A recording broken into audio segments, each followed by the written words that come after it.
l'atterrissage d'urgence d'un avion en feu de la compagnie russe Aeroflot à l'aéroport Sheremetyevo de Moscou a fait au moins 41 morts. Selon l'agence publique TASS, qui cite le comité d'enquête russe, les informations font état à l'heure actuelle d'un mort et de 4 personnes ayant besoin d'aide médicale dans cet accident d'un Sukhoi Super G100 qui avait décollé peu auparavant pour Mourmansk, Nord, et d'où se dégageaient d'impressionnantes flammes lorsqu'il a atterri en urgence. Si les circonstances exactes de la tragédie ne sont pas encore connues, des passagers ont rapporté aux médias russes que le Sukhoi Super G100 a été touché par la foudre peu après son décollage. Il y avait à bord 73 passagers et 6 membres d'équipage, selon les médias russes. Les vidéos publiées sur les réseaux sociaux montrent l'appareil en train d'atterrir, d'immenses flammes s'échappant des flancs de l'appareil.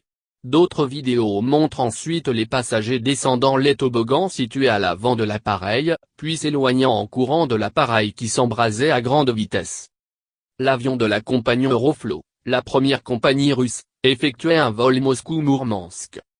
L'appareil est un Super G100, le premier avion civil conçu dans la Russie post-soviétique. Source de fierté à l'époque de son lancement, il est depuis décrié et peine à convaincre en dehors du marché russe. Plusieurs compagnies étrangères qui l'exploitaient ont préféré réduire ou arrêter son utilisation, évoquant des problèmes de fiabilité. Selon le site spécialisé Flightradar, l'appareil a décollé à 18h03, 15h03 GMT, et un incident de vol a été signalé par le pilote à 18h11, puis le signal de détresse a été déclenché à 18h25.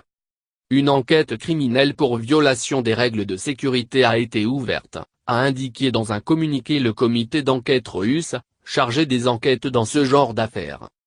La cause de l'incendie est encore indéterminée, l'agence de presse RIA Novosti a indiqué qu'un dysfonctionnement électrique pourrait en être la cause.